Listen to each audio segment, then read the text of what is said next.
नमस्कार दोस्तों, आप सभी लोगों का स्टडी IQ अकेडमी स्वागत है। आप सभी लोगों के लिए महत्वपूर्ण क्वेश्चन लेके आया हूँ। बहुत ही इंपॉर्टेंट है, लाजवाब प्रश्न है दोस्तों। अपने जो है इस क्लास में अपन 40 प्रश्न करने वाले हैं और 40 में से एक क्वेश्चन आपको मैं आपके घर होमवर्क के रूप में देने वाला हूं, यानी कि होमवर्क भी आपको मिलने वाला है। कल भी मैंने आप लोगों को एक होमवर्क दिया था और मेरे को बहुत अच्छा रेस्पॉन्स मिला और बहुत ज़्यादा बच्चों ने कमेंट किया। क्वेश्चन क्या था? क्वेश्चन था भारतीय संविधान के किस अनुच्छेद के तहत राज्यों के विधान परिषद का गठन किया जा सकता है। तो बहुत सारे विद्यार्थियों ने इसका सटीक जवाब दिया था और कौन कौन थे वो विद्यार्थी मैं बता देता हूं। चलिए 1 मिनट नाम ले लेते हैं, क्योंकि देखो नाम लेने से ना बच्चों को पता लगता है कि हाँ सच में हम भी जो है क्लास में आते हैं। तो चलिए मैं बताता हूं कौन कौन विद्यार्थियों ने सही जवाब दिया था। तो यहाँ पर देवेंद्र उपाध्याय नाम से एक लड़का है, उसने जवाब दिया था कि आर्टिकल 169 सही है। बिल्कुल, तो उसका जो आर्टिकल 169 था एकदम सही था जवाब। और बंटी गुजर ने अनुच्छेद उन्होंने बताया कि 171 सही है, तो 171 गलत है। बंटी गुजर थोड़ा सा जो है ध्यान देने की जरूरत है, आर्टिकल 169 सही होगा। ठीक है ना भाई बंटी, कोई बात नहीं, गलती हो जाता है। रोहित मीणा ने भी 171 बताया, 171 नहीं होगा। और अशोक कुमार ने ऑप्शन नंबर ए बताया था, जो कि गलत है। ठीक है अशोक जी, थोड़ा सुधार करो, गलती हो गई कोई बात नहीं, ऐसे आंसर देने की कोशिश किया करो, गलती से मत डरा करो। उसके अलावा अंकित टेलर नाम से एक विद्यार्थी है, उसने बताया आर्टिकल 169, इसका भी एकदम सही है। उसके अलावा दिनेश कुमार ने बताया 171, जो कि गलत है। थोड़ा दिनेश जी 169 होगा। उसके अलावा नैना मौर्य ने बताया है 169, बिल्कुल नैना जी एकदम सही जवाब है आपका भी। तो ये सारे विद्यार्थी थे जिन्होंने जवाब दिया था कल के प्रश्न के। आज मैं आप लोगों को एक प्रश्न दूंगा, उसका जवाब आप लोगों को इसी प्रकार देना होगा। चलिए दोस्तों क्लास को शुरू करते हैं। लीजिए दोस्तों, और आज आपके लिए टारगेट है कि आपको 40 में से कम 25 प्लस क्वेश्चन सही करने होंगे। रोजाना अपना टारगेट अलग अलग होगा। ठीक है, आज अपनी जो है 77 नंबर की क्लास है और अपना टारगेट है कि आपको 40 में से 25 प्लस क्वेश्चन सही करना है, किसी भी हाल में कोशिश करनी है। ठीक है, चलो शुरू करें क्लास को। लीजिए प्रभु का नाम और शुरू कर दीजिए क्लास को। लीजिए दोस्तों, ये रहा पहला क्वेश्चन आपकी स्क्रीन पर। क्वेश्चन है यहाँ पर, वंश भास्कर किस भाषा में लिखा गया? बताओ वंश भास्कर, जल्दी जल्दी क्लास को करेंगे मस्त तरीके से। वंश भास्कर किस भाषा में लिखा गया? तो आपको बताया वंश भास्कर लिखने वाले वैसे तो थे हाड़ौती के, परंतु ये हाड़ौती में नहीं है वंश भास्कर। वंश भास्कर जो लिखा गया है वो डिंगल भाषा में। और आपसे पूछ ले वीर सतसई किस भाषा में? तो पिंगल भाषा में। सूर्य मधुविचरण कहाँ से संबंधित इनका संबंध हाड़ौती बूंदी से संबंधित है। इतनी बात आप लोग याद रख लेना। अगला प्रश्न है, राजस्थान का सबसे बड़ा कृषि जलवायु प्रदेश है। राजस्थान का सबसे बड़ा कृषि जलवायु प्रदेश कौन सा है? तो राजस्थान का सबसे बड़ा कृषि जलवायु प्रदेश है उच्च शुष्क एवं आंशिक सिंचित प्रदेश। उच्च शुष्क एवं आंशिक सिंचित प्रदेश आपका सही जवाब होगा। नेक्स्ट प्रश्न, हाँ ये प्रश्न मैंने बहुत बार करवा दिया और आज का होमवर्क यही रहने वाला है। आज का होमवर्क यही रहने वाला है, क्योंकि ये क्वेश्चन मैं आपको बहुत बार करवा चुका हूं कि सोम कागदर सिंचाई परियोजना किस जिले में स्थित है। आपको इसका जवाब देना है। ये क्वेश्चन नंबर 3 है, बता देता हूं आपको। तो आप लिख देना क्वेश्चन नंबर 3, इसका आंसर ये होगा कि डूंगरपुर होगा, बांसवाड़ा होगा, उदयपुर होगा, चित्तौड़ होगा। बहुत बार करवा चुका हूं मैं आप लोगों को। तो इसका जवाब आप कमेंट में दोगे आज, फिर आपका इसी प्रकार नाम लेंगे शुरू में कल भी स्वागत की कड़ी में। दोस्तों अगला क्वेश्चन है, निम्नलिखित में से कौन सा, एक तरफ दे रखा है खनिज, एक तरफ दे रखा है खनन क्षेत्र, जो सुमेलित नहीं है वो आपको बताना है। चलो बताओ। तो देखो आपको पता है गारनेट राजमहल सही है, पन्ना राजगढ़ सही है, घिया पत्थर ऋषभदेव सही है, परंतु रोकपोस्टपेट सलादीपुर गलत हो जाएगा। रोकपोस्टपेट सलादीपुर गलत हो जाएगा। सलादीपुर में मिलता क्या है? तो सलादीपुर जो सीकर जगह है यहाँ पर पाइराइट पाया जाता है। पाइराइट, ठीक है ना, पाइराइट खनिज पाया जाता है सलादीपुर में, ना कि रोकपोस्टपेट। अगला प्रश्न आप लोगों के लिए, कोलू गांव किस लोक देवता से संबंधित है? तो कोलू गांव किस लोक देवता से संबंधित है, आपको बताना है। तो कोलू गांव दोस्तों पापू जी से संबंधित है। तो कोलूमंड गांव जो है आपके किससे संबंधित है, पापू जी महाराज से संबंधित है। अगला प्रश्न आप लोगों के लिए ये रहा, छप्पन का मैदान, आपको पता है छप्पन की पहाड़ है तो आपके बाड़मेर में, जबकि छप्पन का मैदान कौन सा है, तो माई बेसिन का जो मैदान है उसको छप्पन का मैदान बोलते हैं। ये बांसवाड़ा और डूंगरपुर के बांसवाड़ा और प्रतापगढ़ के मध्य, सॉरी बांसवाड़ा और प्रताप के मध्य जो है स्थित है छप्पन का मैदान। अगला प्रश्न, राजस्थान में राजस्व मंडल की स्थापना हुई। ये राजस्व मंडल वही है जो आपकी पटवारी वगैरह की भर्तियां निकालता है। तो राजस्व मंडल की स्थापना कब हुई, आपको बताना है। तो राजस्व मंडल की स्थापना हुई थी 1949 में अजमेर में। कहां पर हुई, अजमेर में, रख लोगे याद। अगला प्रश्न, राजस्थान उच्च न्यायालय के न्यायाधीश के कितने पद स्वीकृत है। तो राजस्थान में जो उच्च न्यायालय है उसके कितने पद स्वीकृत है, तो 50 पद क्या है, स्वीकृत है न्यायाधीशों के लिए। नेक्स्ट प्रश्न, राजस्थान में संभागीय आयुक्त को कब पुनर्जीवित किया गया। आपको पता है संभागीय आयुक्त के पद को 1962 में खत्म कर दिया था। फिर जो है इसको शुरुआत कब किया, 1987 में शुरू किया। खत्म किया था हरिदेव सुकाड़िया ने, जो मुख्यमंत्री थे। शुरू किसने किया था, बताइए कमेंट करिए। हरिदेव जोशी जी ने। मतलब ऐसे याद रख सकते हो कि सुकाड़िया के समय क्या पड़ गया, सूखा पड़ गया तो संभागीय व्यवस्था को खत्म कर दिया। फिर भगवान आते हैं, हरिदेव जोशी आते हैं, हरि हरि भगवान आते हैं, तो 1987 में फिर शुरू कर देते हैं। तो ऐसे आप लोग याद रख सकते हो। चलो अगले प्रश्न में चलते हैं। क्लास में मजा आ रहा है दोस्तों। कल आपके लिए और भी तरीके से क्लास लेने वाला हूं मैं, थोड़ा सा और अपडेट करेंगे, ठीक है ना। प्रश्न है अगला, और अपडेट तभी होगा जब आप अच्छे से क्लास को शेयर वगैरह करोगे। नाथद्वारा की पाल किस खनिज के लिए प्रसिद्ध है। नाथद्वारा की पाल किस खनिज के लिए प्रसिद्ध है, तो जवाब हो जाएगा लौह अयस्क के लिए प्रसिद्ध है नाथद्वारा की पाल, उदयपुर। नेक्स्ट प्रश्न, निम्नलिखित में से कौन सी पर्वत चोटी सिरोही जिले में अवस्थित नहीं है। तो इनमें से कौन सी चोटी है जो सिरोही में नहीं है, तो कमलनाथ पर्वत चोटी जो है सिरोही में नहीं है, जबकि कहाँ है, उदयपुर में है। कहाँ है, उदयपुर में। जबकि अचलगढ़, शेर, देलवाड़ा ये तो सिरोही में है, परंतु कमलनाथ पहाड़ी जो जिसकी ऊंचाई 1001 मीटर है ये अपने उदयपुर में है।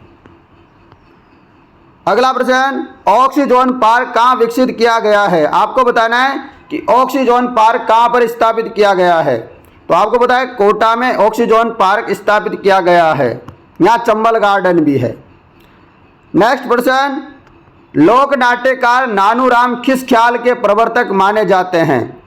तो लोक नाट्यकार नानूराम जी किस ख्याल के प्रवर्तक है, बताइए किस ख्याल के प्रवर्तक है, जल्दी से कमेंट करके बता दीजिए।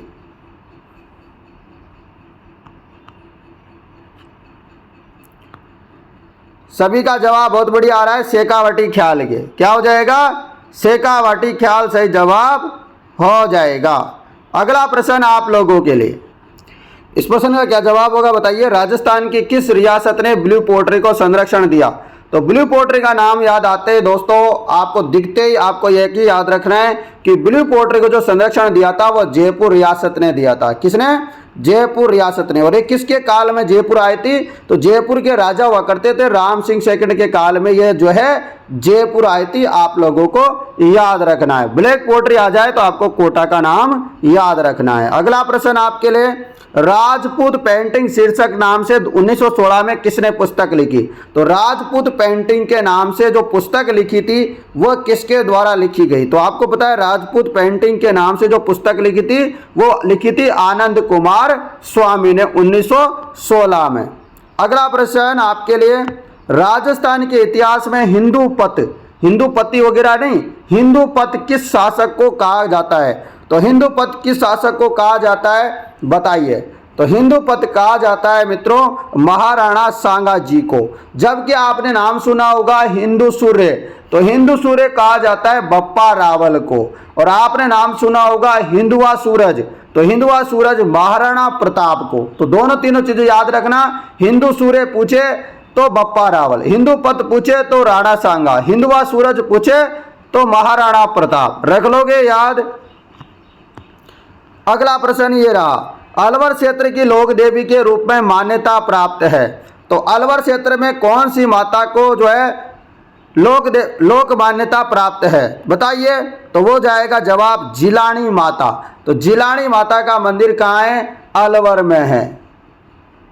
रख लोगे याद। तो अलवर क्षेत्र की लोक देवी के रूप में किसे मान्यता प्राप्त है, जिलानी माता को। चलते हैं अगले प्रश्न की तरफ। ये रहा अगला प्रश्न, बीकानेर के शासक राय सिंह के शासन काल था। तो बीकानेर के जो शासक थे राय सिंह, तो राय सिंह के शासन काल क्या था, बताइए। तो इनका शासन काल था 1574 से लेकर के 1612 तक। 1574 से 1612 जो है महाराजा जो राय सिंह है बीकानेर के, उनका शासन काल रहा था, ये आपको याद रखना। और जो महाराजा की जो उपाधि धारण की थी वो सर्वप्रथम राय सिंह ने ही की थी, आपको याद रखना है। अगला प्रश्न, चंद्राकार बालुका स्तूपों को कहा जाता है। जो चंद्राकार बालुका स्तूप होती है उसको क्या कहा जाता है, बरखान कहा जाता है चंद्राकार बालुका स्तूपों को।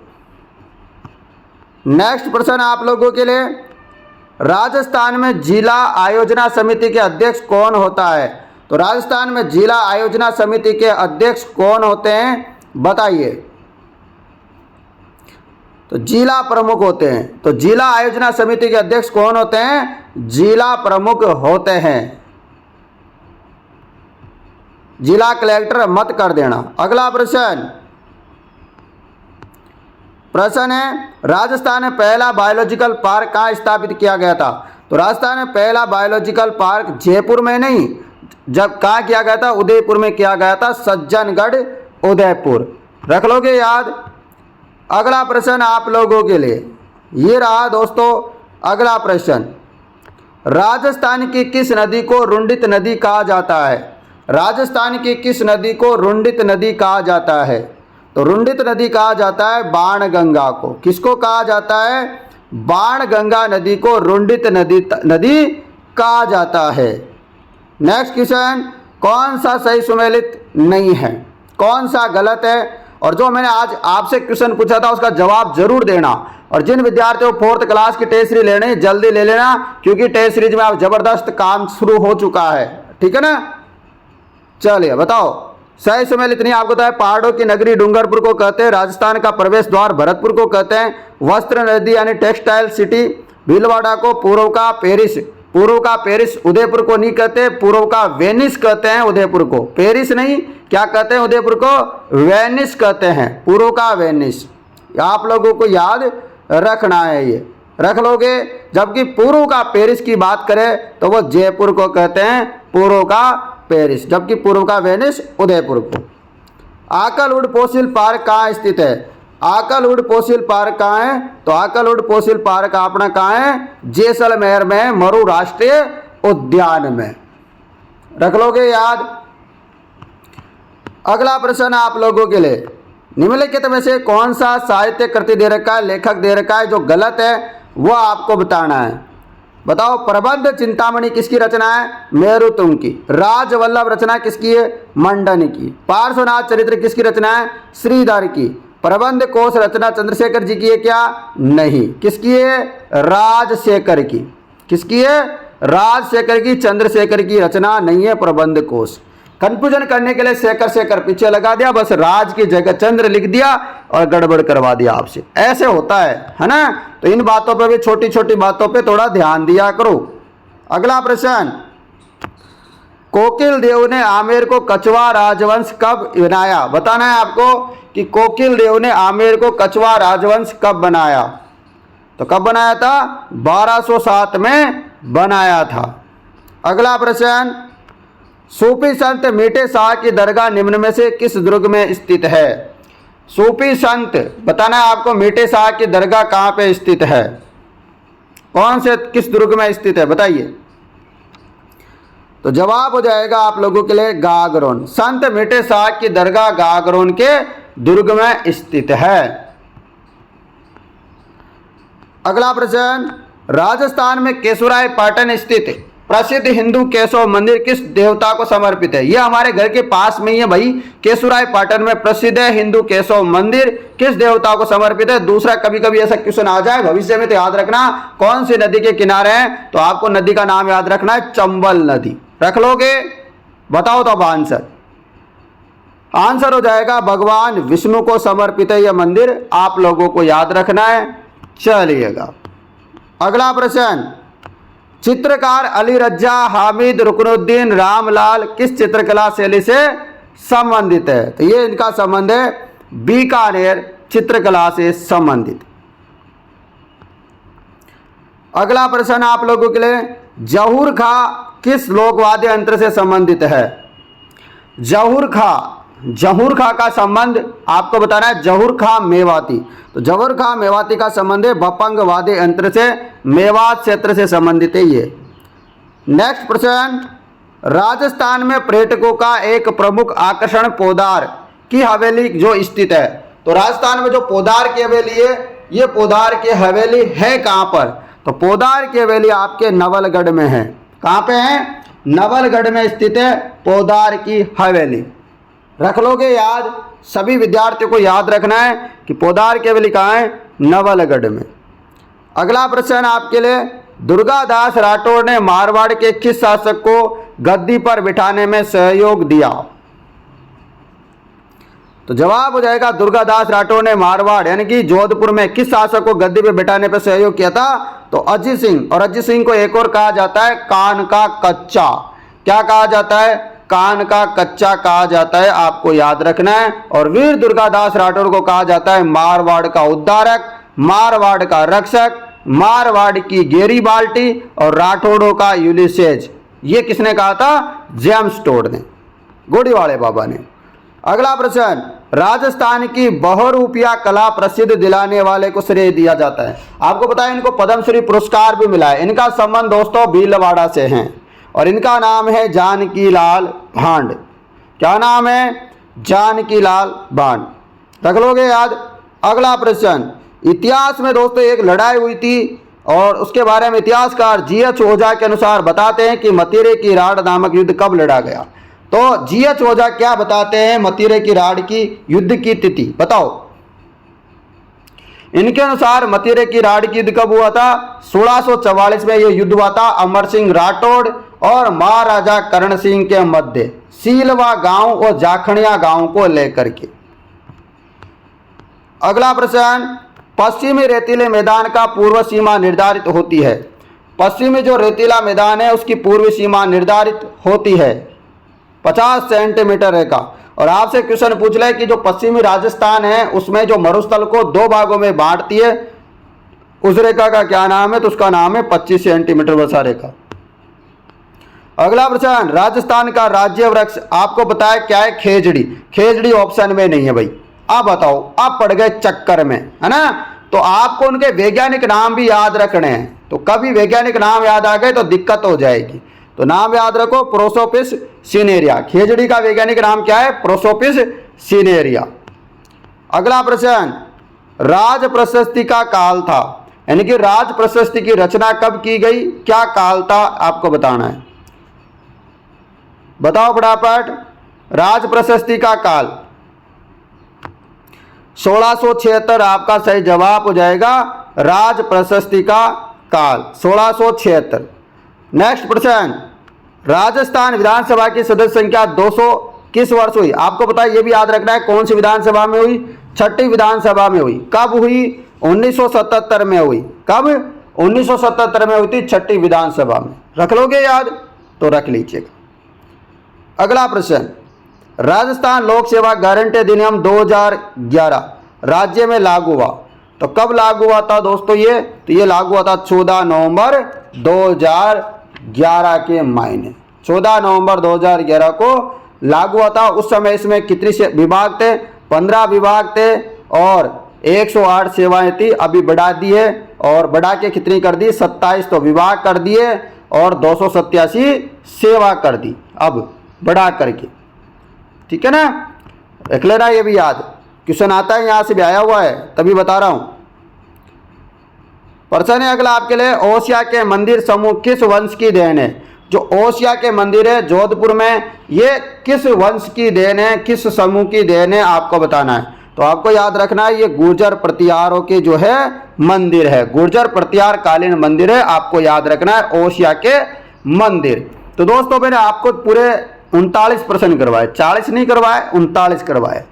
एक इसलिए छोड़ दिया क्योंकि वो मैंने आपको होमवर्क दिया है और होमवर्क दिया है कौन सा क्वेश्चन, क्वेश्चन नंबर 3। तो उसका जवाब जरूर लिख देना आप सभी विद्यार्थी।